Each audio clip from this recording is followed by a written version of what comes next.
Welcome to Intuitive Astrology with Molly McCord. Thank you so much for joining me today as we take a look at the astrological energies from October 8th until October 15th. Over this week, we're going to see Pluto station direct on October 13th at 1 degree 22 minutes of Aquarius. This is a very powerful Pluto station direct.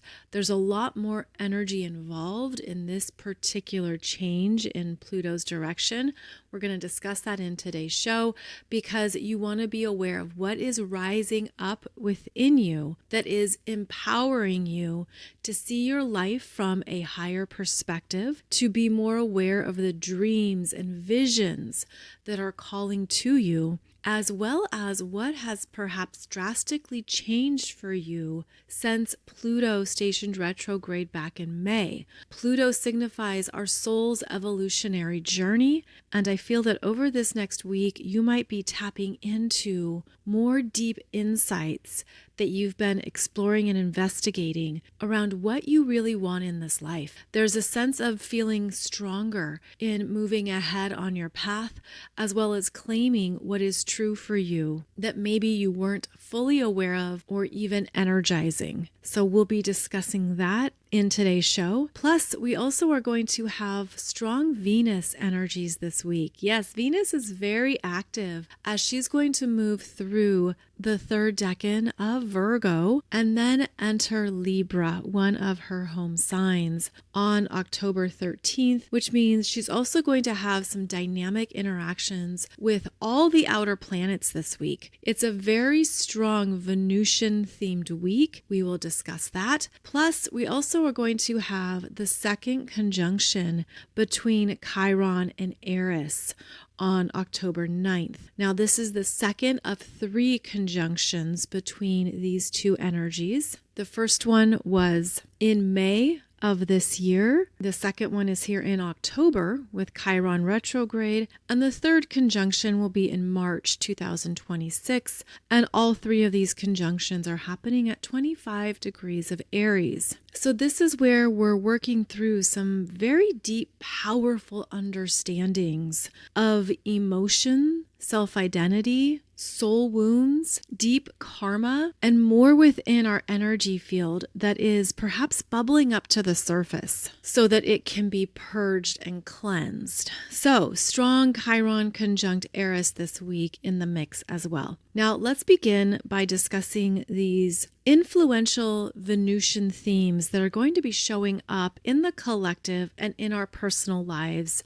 as we move through October. Now, Venus is the ruler of the sun in Libra, so this gives her more prominence anyways. She is already elevated in her significance, and as she interacts with 5 outer planets over this next week, Venus is ready to make some changes. And she's first moving through the energies in Virgo, then she changes into Libra. But what she's moving through is a reassessment of her personal priorities, her self-worth and self-confidence. Venus rules everything that we want to buy, possess, and own. She rules how we use money that demonstrates what we value, what we have to have, and how we accumulate our possessions based on what makes you happy, what fills you up, what brings you joy. And so Venus being active this week is bringing you into greater conscious connection with what gives you life, what lifts you up,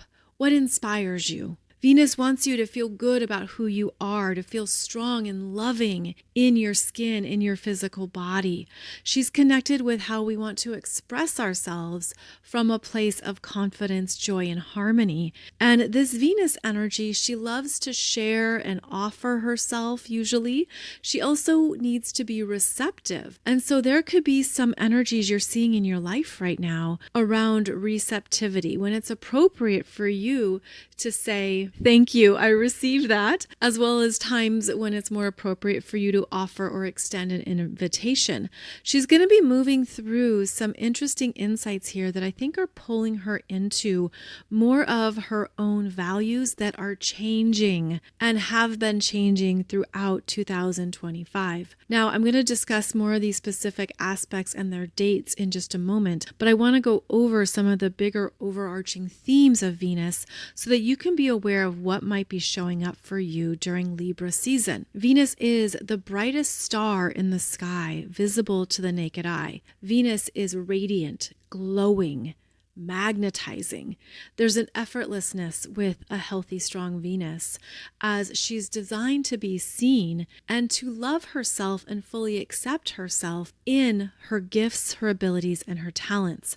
Venus is not only where we go to feel good about ourselves and to express our creativity, but Venus is then where we form connections, partnerships, and relationships based on that frequency. Venus then relates to how we have healthy energy exchanges with other people, how we have good conversations, we're able to share our passions with others, to just hang out, to meet up and have a good meal, enjoy downtime together. Venus wants to connect you with the best of life experiences. She does also connect directly to the five senses and how those five senses are designed to make you enjoy the physical world around you and to notice even more that we can appreciate in our lives that maybe we take for granted. At a bigger scale, Venus connects to our humanitarian ideals, to what we culturally find aesthetically pleasing and beautiful. She reveals what we deem as social etiquette, appropriate behavior, kindness, and genuine interest in others through authenticity, compassion, warmth. Venus was known as the Roman goddess of love and beauty. So she also brought about beauty standards, physical appearance, your style, personal presentation, how you care for yourself, that stems from a place of self-love and self-value. So all of these themes can be especially strong here in October. I was thinking about how these Venus energies also return us to harmony. Venus is connected to victory. Now, we might not think of that at first. Typically, we think of Mars, the god of war, about what we fight for, how we assert ourselves, how we go into battle and compete. But at the end of that period, Venus is victory. And there's a sense of how do we return to calmness, harmony, peaceful relations after a battle or after something has come to the forefront that has been very disruptive or unnerving. Venus wants you to calm the nervous system, calm the mind, come back into a peacefulness and allow that energy to support you as well as balance you. As Venus moves through the third decan of Virgo this week, she's also going to be on the opposite side of your chart from where she was in retrograde earlier this year. If you'll recall, Venus had a very important retrograde that started back on March 1st at 10 degrees of Aries, and she retrograded back to 24 degrees of Pisces until April 13th.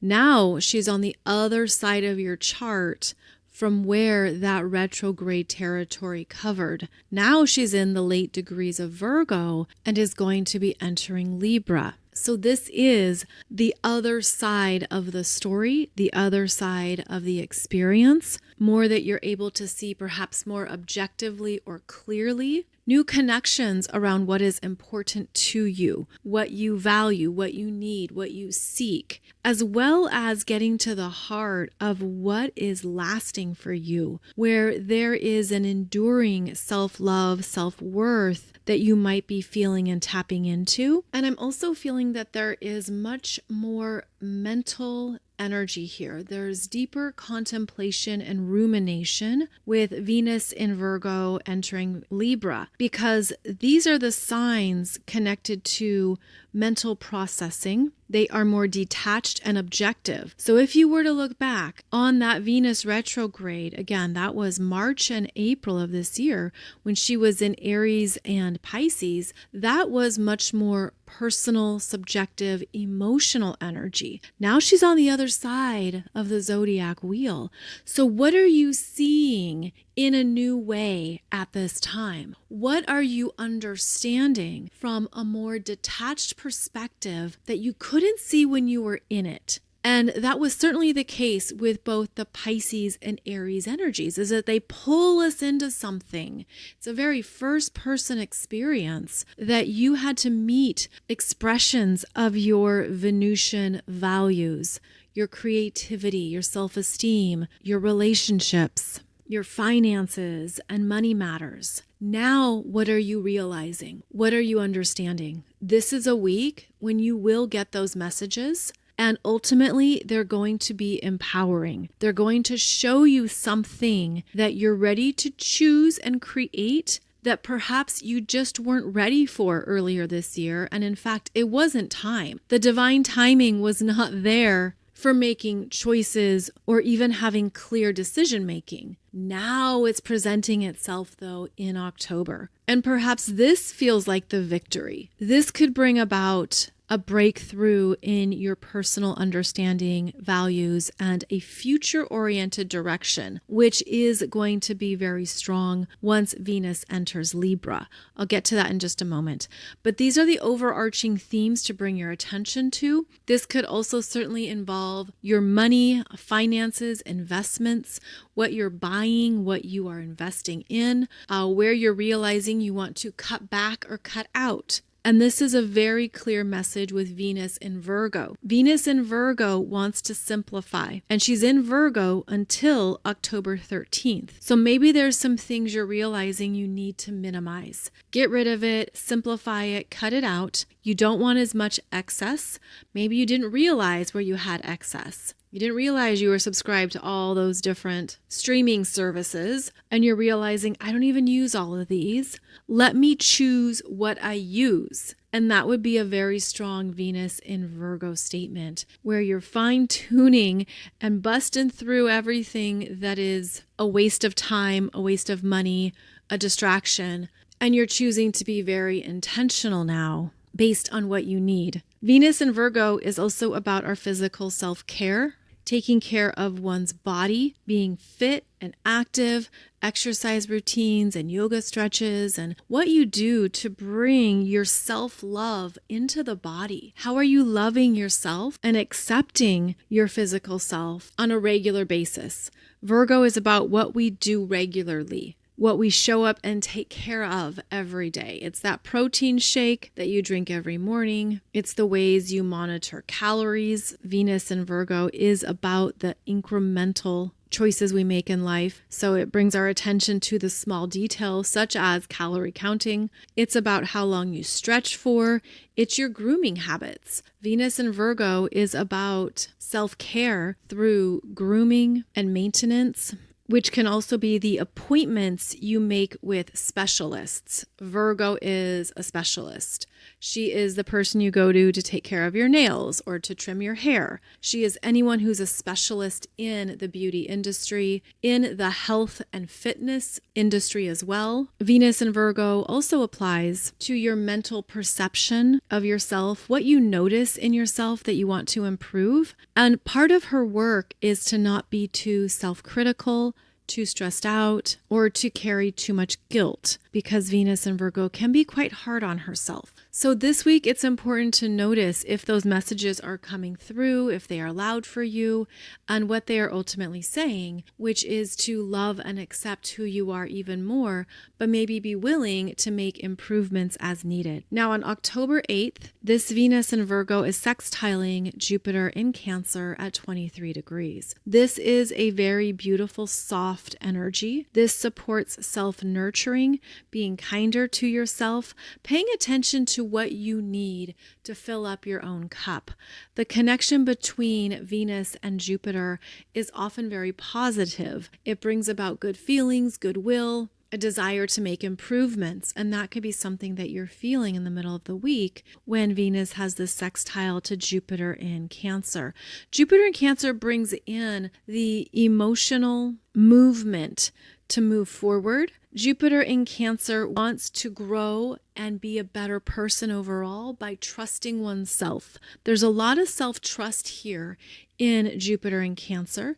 It's where we also then open up to trust others. We can be more vulnerable, also more sensitive and or more defensive. And so you might sense what is working well for you because it feels good. It naturally carries you forward. That Venus in Virgo can use a little burst of emotional support, even when she doesn't fully acknowledge it. So this could be a good time to connect with feminine energies in your world. And that could certainly be your own internal feminine self, but also females, women, or those who embody more of the feminine frequency. Of course, we all hold masculine and feminine energies. And so this strongly supports feminine exchanges, relationships, sisterhood, mother-daughter relationships, or essentially anyone or simply anyone who can meet you in that same space of care, compassion, and kindness. The sextile from Jupiter will also move Venus in Virgo out of her head and out of any areas that she's been overly focused on, like hyper focused on. Jupiter in Cancer says, just let it flow, just let it move, just let it go. Don't be so stuck on this one thing. Allow it to continue to dance forward. So this can be quite encouraging, and it would be important to look for this energy showing up in your life because it's also easier to say yes when Venus sextiles Jupiter. Now, on the next day, on October 9th, is when we have the exact conjunction between Chiron retrograde in Aries at 25 degrees conjunct Eris. Because this conjunction happens 3 times, we're in a process of deeply healing more of these intense Eris energies that have been traveling with us for lifetimes. She can hold deep karma for us that we're here to release and move forward from. But that Aries energy has to get it out. And the release of it can be explosive, volcanic, emotional, intense rage. These are some of the energy frequencies that Eris represents. And Eris has often been pushed aside. She's been rejected. She's the uninvited feminine. That's because she has such an intensity to her. She doesn't fit, quote unquote, into modern culture. She isn't looking to either. She doesn't want to fit in to any patriarchal systems. She wants to fight the system, tear it down, destroy it, and she certainly will take no prisoners along the way. There, of course, can be the forward moving expressions of Eris in Aries. There can also be the very low vibrational expressions where she's seeped in betrayal, harm, jealousy, envy. She operates from that place within her with very little self-consciousness and very little self-awareness. She isn't challenged to look at herself or to understand what motivates her. She's the mean, evil stepsister or the scorned feminine who only wants revenge. She's only out to do harm, to tear someone down, to get what she wants at any cost. So there's this hyper narcissism with Eris in Aries. She's so self-focused that she can't see anything else. Of course, this is the lower expression of Eris in Aries. So with Chiron conjunct Eris 3 times, and with it occurring right now with Chiron retrograde, there are some very deep healing wounds that need to be reviewed and understood at a deeper level. This is a continuing conversation here at 25 degrees of Aries in your chart, where Chiron is aware of what is happening within Eris.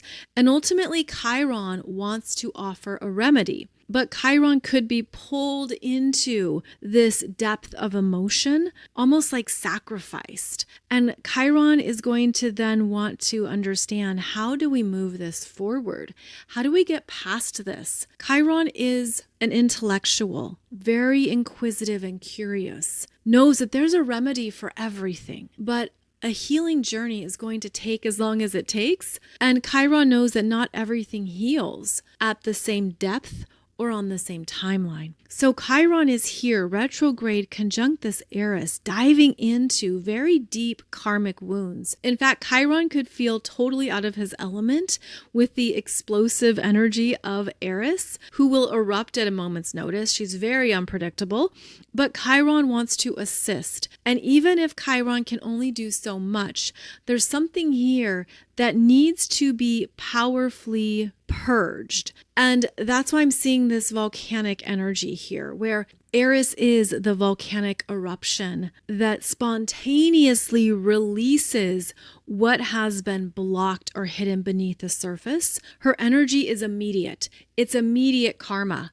It's an immediate boomerang. She releases an immediate reaction. And it's so primal that it doesn't make sense. And that's how we know that this Eris in Aries takes us into much deeper parts of ourselves. So when she is triggered, as she is right now, you want to be very aware of what is getting to you. What is the deeper underlying feeling here? And how does it relate to the themes of rejection, betrayal, and narcissism? Now, keep in mind, this doesn't mean you feel or hold those energies, but you could be observing them.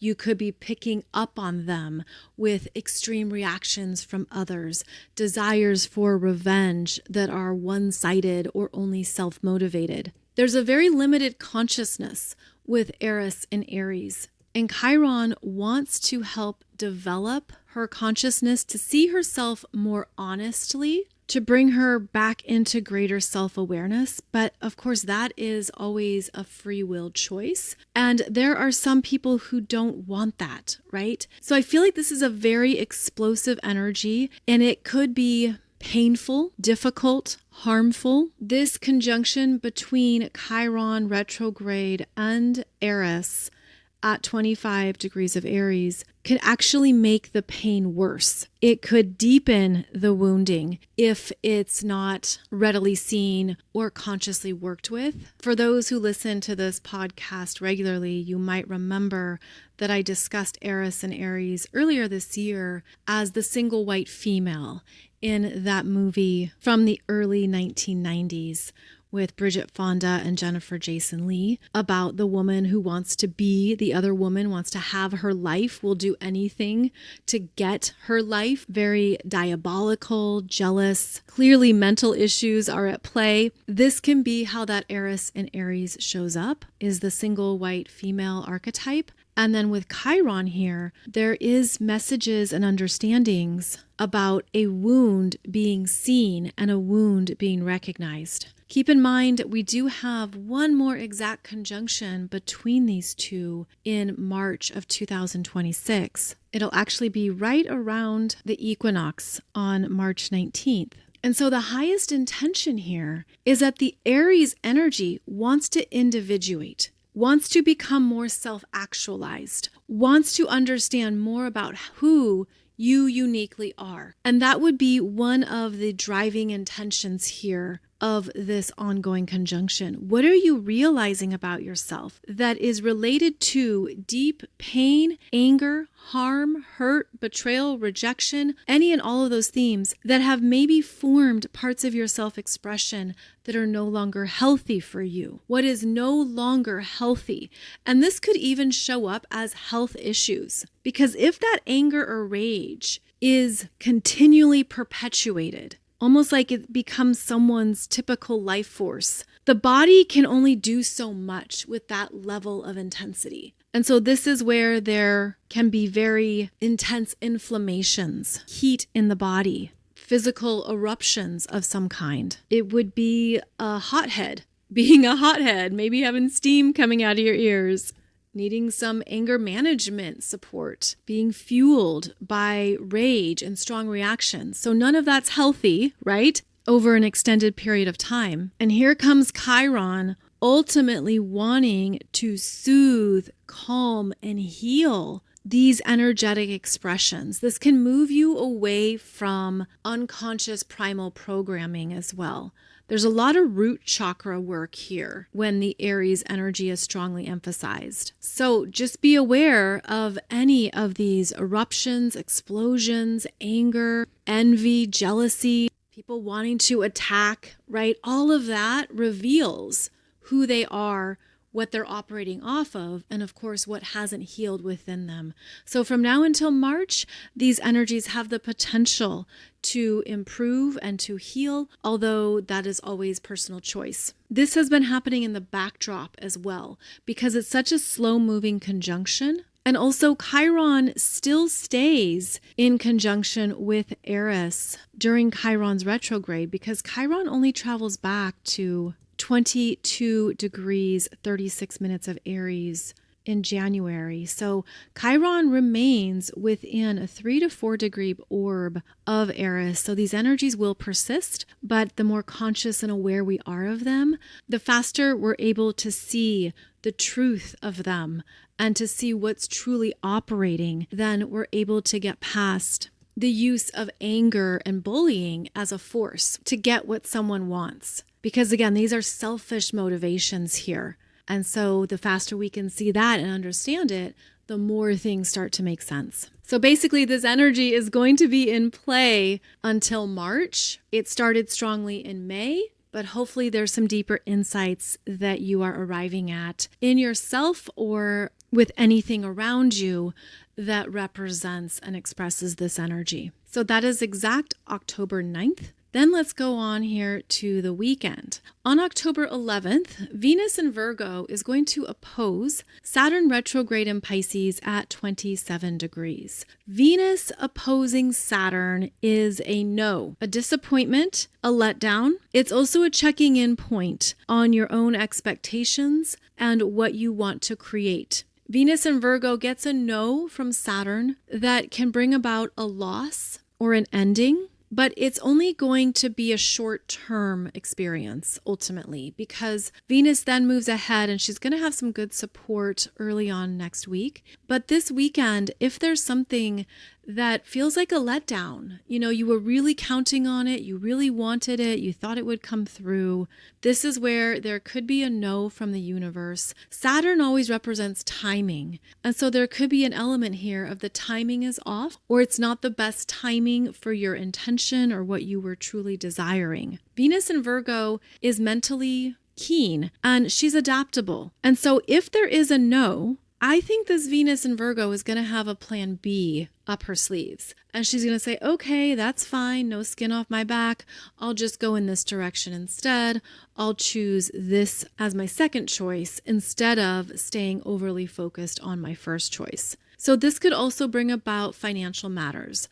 That Saturn retrograde in Pisces could give you a reality check about money, credit cards, savings, investments, taxes, the grocery bill. This could also be something you need to take a good hard look at so that you're making another choice going forward that is better for you, whether that is more within your budget or that is more within alignment of your values. Venus in the earth signs is always practical and she's aware of the boundaries of life. And so this opposition brings about how you're working within any constraints or boundaries at this time. And that, yes, less is more. Cutting back can be beneficial. And you might even feel that stress is relieved, at least after the disappointment or setback that might present itself. So yes, that's on Saturday. The energy could be on Friday too. So just a heads up that if you're making any choices in Venusian areas of life,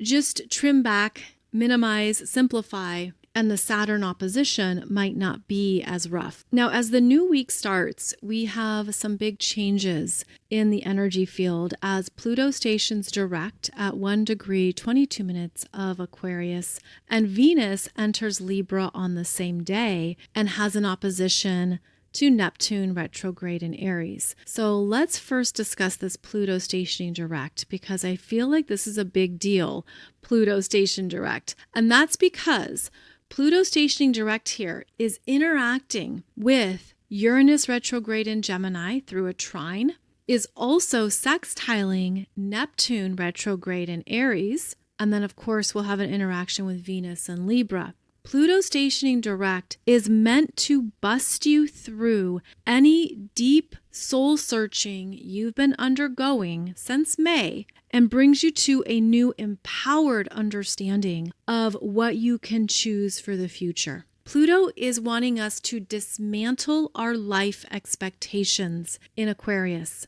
Yes, that's a big deal. That's a huge thing. Dismantling my life expectations, deconstructing what I thought I wanted or where I thought I wanted to go. What have you been deeply pondering and considering about your future for the past 5 or 6 months? What has been pulling you under, almost like, I don't know the solution. I don't know what to do here. And there might have felt like you were disconnected from your knowingness, from your soul's messages around a clear choice. Aquarius is future focused. Aquarius wants you to move ahead with inspiration, excitement, a sense of open possibilities to what you can create and experience. This Pluto stationing direct here is connecting you with more insights, answers, visions, and themes that were previously not available to you. But now they are, because Pluto is trining Uranus in Gemini, sextiling Neptune in Aries. This is that manifesting energy I've been mentioning since August, where that minor grand trine between these 3 outer planets is giving you a cosmic arrow towards your next calling, your next aligned path. And that's why this Pluto stationing direct is important, because Pluto is now ready to move forward. There's things that maybe you've been soul searching around that are going to start to connect. The universe is going to give you some green lights and forward motion here as Pluto moves ahead over the next few months. Okay, so that's the timeline, is the next few months, as you now may feel newly aligned with a truer life path and dream that you couldn't quite touch. It wasn't coming together. It was out of reach. Of course, we can attribute that to divine timing. But what I'm seeing here is that Pluto has been working with you at a deep core level with your soul. Pluto and your soul have been having some intense conversations that have maybe brought up a lot of emotions, worry, doubt, fear. Pluto loves us in our fear at times, right? But Pluto wants us to face it. Look this in the mirror. Look at your own self-limitations around your future. Look at what you didn't invite or allow into your life as a potential. Look that in the face, see that in yourself, and know that now you can transform it, elevate it, and create it into a new form. Even though we think of Pluto as destruction, which yes, Pluto destroys, absolutely, permanently changes things in our lives, in our psyche, in our emotional body. But then Pluto creates.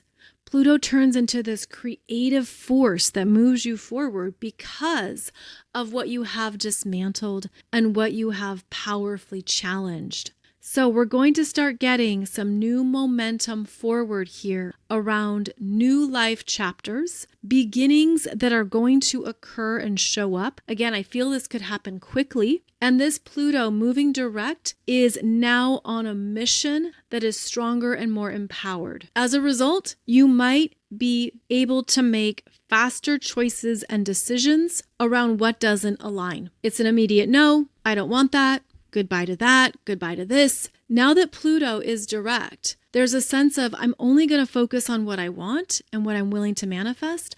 I'm not going to allow anything else on my path or get ahead of me that might slow me down or distract me. In other words, if anything is not connected with who you are becoming and this next chapter that's emerging, Pluto will destroy it. Pluto will absolutely end it for you. And so Pluto changing directions here with the station direct can signify what needs to end because it's preventing you from your true higher path. So keep that in mind. I know I'm talking quite positively here about this Pluto station direct, but it's also going to be intense endings that don't align. And you could be surprised around what that is even. Now, as this Pluto stations direct, we also have Venus entering Libra on the same day. Venus makes an immediate opposition to Pluto retrograde in Aries at 0 degrees. Now, the last time that Venus interacted with this Neptune was back in early May, when Venus was direct in Aries and made a conjunction to Neptune in Aries at 1 degree.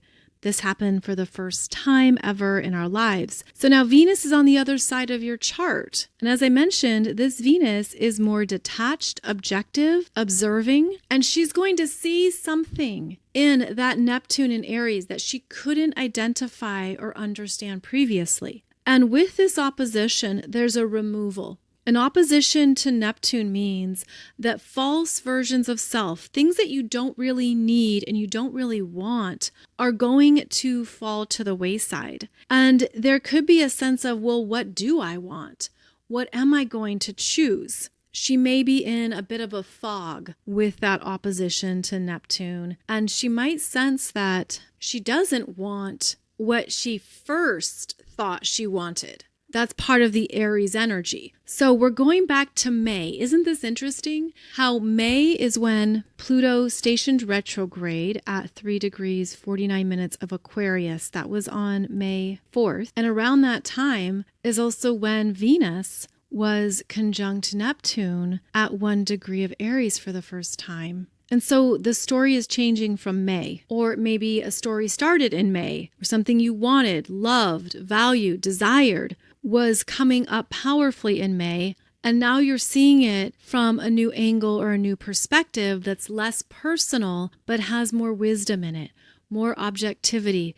Maybe you're seeing the other person's side of the story, the other side of the coin, or more information has been presented since May. And I know it can take a minute to even think back to May and what the heck was going on then. But this is where the energetics are quite loud this week, is that we are in some turning points of revaluing what we want. We are understanding more of what we deserve and what we desire. And it's working directly in your relationships, partnerships, and connections. Because as this Venus moves into Libra, after that opposition to Neptune and Aries at 0 degrees, she then trines Uranus retrograde in Gemini at nearly 1 degree and trines Pluto in Aquarius at 1 degree 22 minutes. So on October 14th, Venus has an Air Grand Trine with Uranus and Pluto. And she's going to understand more of what she wants and needs in relationships. This brings about new developments in your personal connections that are designed to elevate you. They're transformative. They're sudden shifts and big realizations. You could have an understanding of this is what I want. This is what I need. This is what matters to me. This is social energy. So there could be some good conversations, positive connections with friends. Maybe your social calendar picks up. And Venus is now the 4th planet to undergo this Air Grand Trine with Uranus in Gemini and Pluto in Aquarius. Previously, we had Mars, Mercury, and the Sun all creating this Air Grand Trine. And yes, the moon participates every month in this Air Grand Trine. But Venus, in one of her home signs of Libra, is deeply changing the types of relationships and partnerships she wants to create. This is an initiation energy. There's beginning points here. Powerful, life-changing beginning points, which is what I've been discussing around this Air Grand Trine for a few months now. So what are you now truly valuing and requiring in your connections with other people? Venus is empowered in her self-worth, self-love, self-confidence. She also desires partnership and connection when she's in Libra. She wants those people in her life, people where there is a mutual exchange, good conversation, shared interests, shared passions. Basically, she looks for the best in others. So this could be a time of up-leveling relationships in your life, looking at what needs to improve, what needs to change in order for them to go forward. This can also relate to feeling more empowered with your finances and money. As I've been sharing in the show, all these Venusian themes that have come up, they're going to be empowered here on October 14th and going forward. So be aware of the shift, be aware of the changes as they arrive. New people, new opportunities, new invitations can come through. This is a time to be in communication and in conversations with people because you're going to learn a lot. You're going to get a lot from it. There's going to be good things that come up from these discussions because this is in the air signs. This is also where you could start to meet new people or be participating in new groups or new experiences because of who you know. Now, there is a heads up to not be overly in your head because the Air Grand Trine can keep you thinking, and then there's no movement. Nothing ever happens. So part of the Air Grand Trine is to notice when it's time to speak up and do something and to not stay in that comfort zone of the mind. Now, looking ahead, this Air Grand Trine with Venus is on October 14th, a week before the Libra new moon. So whatever transpires here, whatever is in development or is forming, you might find that it leads to a very lovely, balanced new beginning at the Libra new moon on October 21st, which happens at 28 degrees of Libra. And of course, we'll be talking about that some more as it approaches. So it will be a week of strong Venusian themes, revealing more about your priorities, values, and important relationships. Pluto stationing direct could bring you a surge of deep knowingness that elevates your consciousness around your forward path, what you want in your life, and what you're ready to fully claim. Now, before signing off for today, I wanted to share with you that a friend of mine, Mary Kennedy, is opening up her annual Celtic Wheel experience. It is the next stage Celtic Wheel tribe that is beginning in late October, and this involves a journey around the Celtic Wheel as you discover more of your soul journey through the Celtic mythical lens. Mary has been teaching the Celtic Wheel for 8 years now, and it's designed to help you call back your sovereignty and call in a new paradigm of sisterhood in service to a more beautiful world. And it's definitely about strengthening the feminine, strengthening your beautiful connection to nature and the cosmos, as well as understanding more of your personal sacred work along the way. So Mary moves through the year, the calendar year, by looking at the Celtic Wheel, celebrating 8 Celtic festivals, and inviting you to deepen your connection to not only these energies, but to more of yourself. I find her work to be so wise, powerful, and real that I know I share this with you every year when her Celtic Wheel cycle begins. So just offering it to you for those who might be interested. There's also many people who join the tribe every year who come back to experience the Celtic Wheel as a gift to themselves and to honor more of their own sacred practices. So it's really beautiful, all the people she's brought together through this ongoing journey through Celtic wisdom. I will put the link in the show notes if you want to check that out. Also wanted to share with you that I had another great conversation with Robin and Colleen